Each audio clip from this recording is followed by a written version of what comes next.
10 tahun selepas inisiatif pembangunan bersepadu Beijing-Tianjin-Hebei dinaik taraf kepada strategi nasional, China telah menyaksikan kemajuannya memberangsangkan dalam mencapai integrasi yang lebih baik dan pembangunan seimbang. Hal ini kerana sejak dilancarkan pada tahun 2014, strategi itu bertujuan untuk menangani ketidakseimbangan serantau dan membuka kunci potensi kolektif ketiga-tiga wilayah tersebut. Menurut satu kenyataan media, China secara konsisten melaksanakan strategi itu melalui tindakan khusus dan dasar sokongan merentasi pelbagai sektor seperti industri dan pendidikan. Malah, salah satu projek utama kawasan baharu Zhong'an di wilayah Hebei kini memasuki fasa penting di mana pembinaan berskala besar sedang berjalan seiring dengan pemindahan fungsi bukan modal dari Beijing. Sementara itu, pusat bandar Beijing di daerah Tongzhou juga dilihat sedang berkembang maju. Hal ini kerana lebih 70 jabatan perbandaran dan hampir 30,000 kaki tangan telah berpindah, menyumbang kepada imej Tongzhou yang berkembang sebagai hub bandar yang bertenaga. Selain itu, tarikan baharu seperti Pusat Peranginan Universal Beijing dan Pusat Kebudayaan seperti Pusat Seni Beijing juga turut meningkatkan lagi daya tarikan daerah dan meningkatkan kualiti hidup penduduknya. Model pertumbuhan Beijing yang dahulunya intensif sumber telah diubah sejak beberapa tahun kebelakangan ini. Hal ini bagi meneruskan pembangunan dengan mengalihkan fungsi yang tidak penting kepada peranannya sebagai ibu negara China. Oleh sebab itu, langkah kukuh seperti mengurangkan tanah pembinaan, meningkatkan ruang hijau dan mengawal saiz populasi telah diambil untuk mewujudkan laluan pembangunan hijau, inovatif dan berkualiti tinggi. Melihat kepada usaha yang dilakukan oleh negara China ini, maka tidak heranlah bagaimana negara China mampu menjadi sebuah negara membangun sekaligus menguasai pembangunan hijau. Bukan hanya itu, dengan kejayaan yang dicapai oleh negara China ini jelas membuktikan bahawa pimpinan Presiden Xi Jinping sememangnya tidak boleh disangkal lagi. China inspirasi dunia.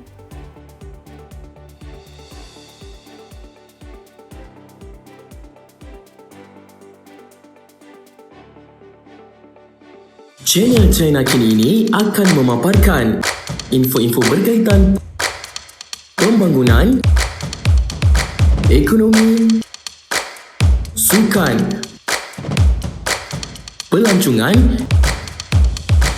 kecanggihan sains dan teknologi yang terdapat di negara China. Untuk perkongsian lebih banyak info menarik, jom subscribe channel China Kini ini.